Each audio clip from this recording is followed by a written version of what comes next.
My name is Hans Friedrichsi. I'm a Dutch anesthesiologist, and we are here in the Leiden University Medical Center in one of the ORs.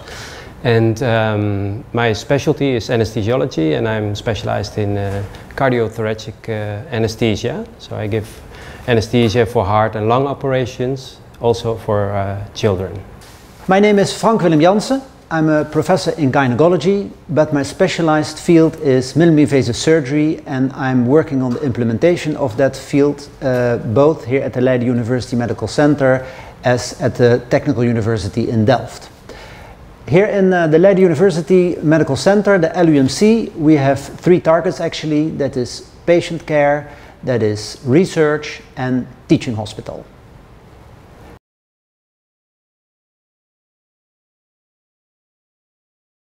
What I think can be improved is that in daily work here there's a lot of wastage of materials, and today we would like to discuss this and to see if we can improve this so we can waste less materials.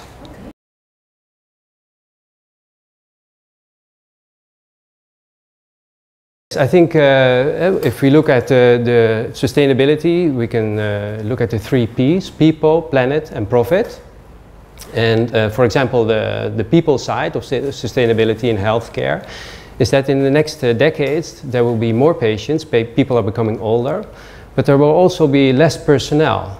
And this is of course a mismatch. And if we look at the planet side, of healthcare, especially of the OR. We are producing a lot of waste in the OR. Of the hospital, 40% of the waste is produced at the operation theater. So there's a lot of, we can do a lot better there. And if we look at the profit side, the 3rd P, in the next decades there will be less money. Because everything is becoming more expensive, there are more expensive treatments, and there are more patients. So we will need a lot of money to continue to heal patients in the future.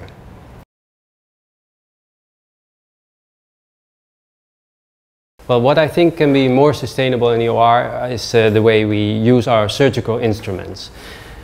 We have 2 kinds of surgical instruments. We have reusable instruments, they are in this tray, and we have disposable, and we both use them a lot.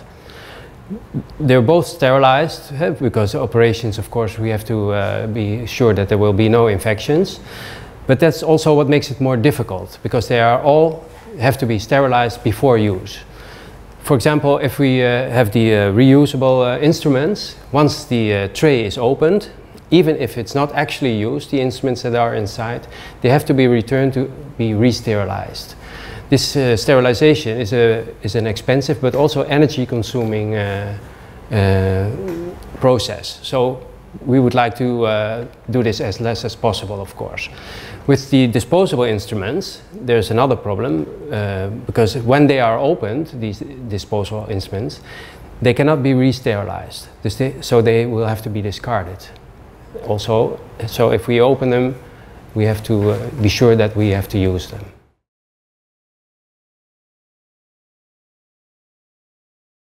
I will try to describe what's inside a tray like this.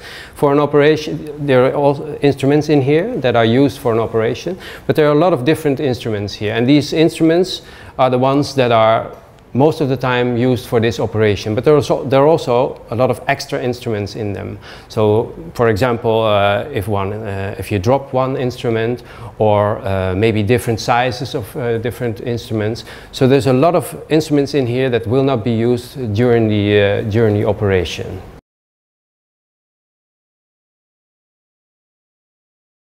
Well, they are there for just in case. You know, if there's an operation, it's very important that the surgeon does not have to wait for certain instruments, for example, and somebody has to leave the room and get the instrument. So there's a discrepancy between how much we really need and the just in case we need an instrument. Okay. So it would be much better from re-sterilizing point of view to have as little instruments as possible, but on the other hand, of course, the surgeon has to be able to operate. Well, first of all, there's the procurement department, the people who actually buy the instruments. They will get input from the surgeons. The surgeons will tell them we would like these instruments, and they will buy them from the companies. And then there's the sterilization department. That's the department that sterilizes all these reusable instruments. They not only sterilize them, but they also check them on quality, and they will also guarantee that all the instruments are in the tray. Then there's the scrub nurses, the people who assist the surgeon.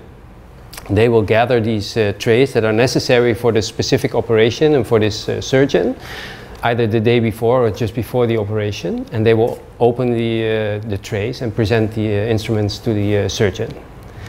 And then there's of course a surgeon who uses these instruments, and what I think is very important is that these surgeons, they have their preferences. Not everybody uses the same instrument for the same operation, so this might differ from one surgeon to the other.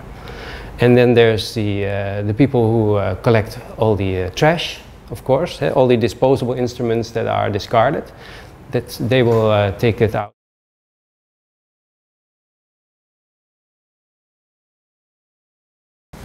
Here we have, for example, a box with a disposable instrument. This is packed in a big cartridge, and its advantage is that it is sterile.